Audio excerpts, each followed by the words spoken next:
बिस्मिल्लाहिर्रहमानिर्रहीम। Dare student, अस्सलाम वालेकुम। I am your teacher Mohammad Ashraf. हमारा आज का टॉपिक है केमिस्ट्री में कोऑर्डिनेट कोवलेंट बॉन्ड। कोऑर्डिनेट का मतलब होता है माताहत। तो कोऑर्डिनेट कोवलेंट का मतलब हुआ कि ये बेसिकली ये उसी की टाइप है, कोवलेंट बॉन्ड की टाइप है।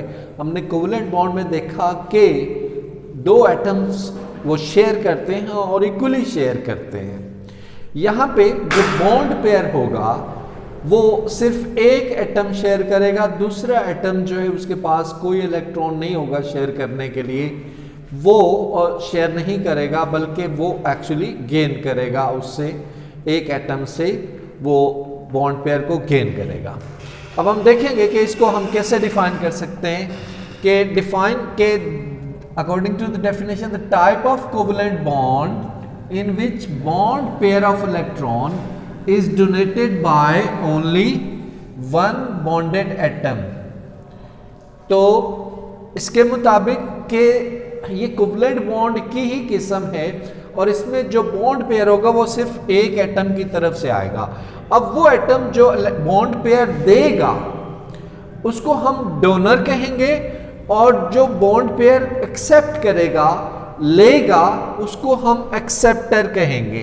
तो यहाँ पे दो टाइप के एटम होंगे कि the atom which donates the bond pair और दूसरा एटम वो होगा the atom which accepts the bond pair.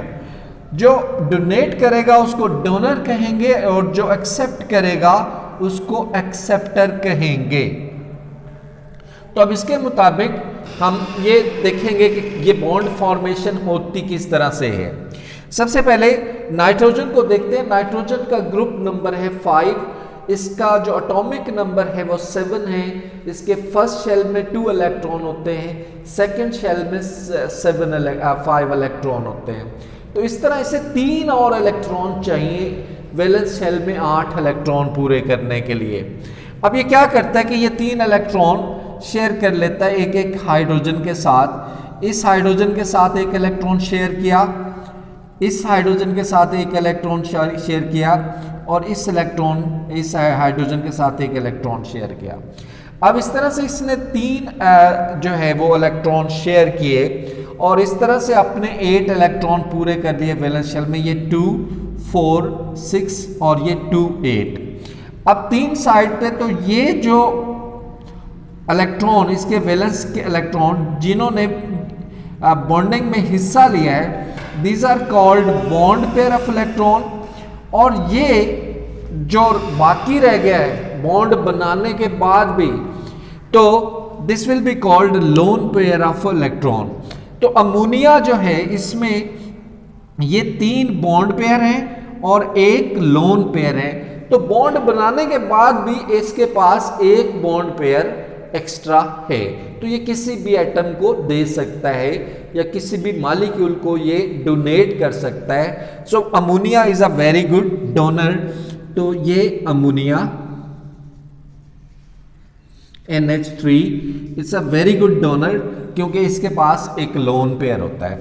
अगर एक hydrogen ion H positive ion इसके साथ करीब आता है तो हाइड्रोजन के पास कोई इलेक्ट्रॉन, H पॉजिटिव के पास कोई इलेक्ट्रॉन नहीं होता।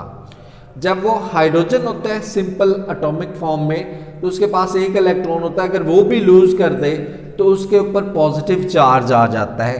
तो ये हाइड्रोजन के ऊपर जो है वो पॉजिटिव चार्ज है, इसका मतलब उसके पास जो एक इलेक्ट्रॉन था इसने वो भी लूज कर दिया।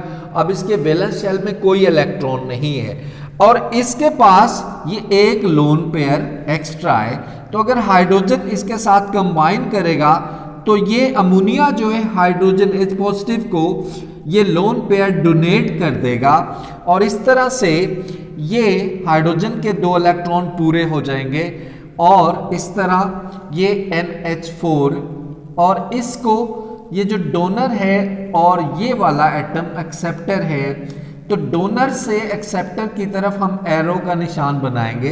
तो NH3 प्लस H पॉजिटिव तो ये NH4 पॉजिटिव बन गया, अमोनियम आयन बन गया। तो अमोनियम आयन में कोऑर्डिनेट कोवलेंट बॉन्ड मौजूद होता है। और कोऑर्डिनेट कोवलेंट बॉन्ड को एरो से हम शो करते हैं। इसी तरह से जो अगर अमोनिया जो है वो BF3 के साथ मिलता है तो बोरॉन के पास बेसिकली 3 इलेक्ट्रॉन होते हैं वैलेंस शेल में। टोटल इसके पास 5 हैं, पहले शेल में 2 और दूसरे शेल में 3, तो इसके पास 3 इलेक्ट्रॉन है। और फ्लोरीन के पास लास्ट शेल में 7 होते हैं। अब अगर फ्लोरीन इसके साथ एक एक इलेक्ट्रॉन शेयर करते हैं, ये फ्लोरीन के 7 इलेक्ट्रॉन क्रॉस से बनाए गए हैं, एक एक इलेक्ट्रॉन शेयर करते हैं, तो फ्लोरीन के तो 8-8 पूरे हो जाते हैं तीनों फ्लोरीन के। ये जो बोरॉन है इसके पास ये 2, 4 और ये 2, 6, तो 6 इलेक्ट्रॉन, यानी बॉन्ड बनाने के बाद भी, कंपाउंड फॉर्मेशन के बाद भी इसके पास 8 इलेक्ट्रॉन पूरे नहीं हुए, तो ऑक्टेट रूल फॉलो नहीं हुआ। अभी भी इसको 2 इलेक्ट्रॉन की कमी है, it is deficient in 2 electron. अब ये अगर अमोनिया के साथ मिलता है तो उसके पास एक लोन पेयर फ्री है, तो वो लोन पेयर इसको डोनेट कर देगा और इस तरह से ये दोनों कंपाउंड अमोनिया और बोरॉन ट्राइफ्लोराइड ये आपस में मिल जाएंगे थ्रू कोऑर्डिनेट कोवलेंट बॉन्ड। इसमें जो नाइट्रोजन एटम होगा ये डोनर कहलाएगा और जो बोरॉन होगा ये एक्सेप्टर। तो डोनर से एक्सेप्टर की तरफ हम जो एरो लगाएंगे। तो इस तरह हमने देखा कि किस तरह से जो है कोऑर्डिनेट कोवलेंट बॉन्ड बनता है by the unequal sharing of electron. Dear student, hopefully you will learn it better and revise it at home. Thank you very much. See you.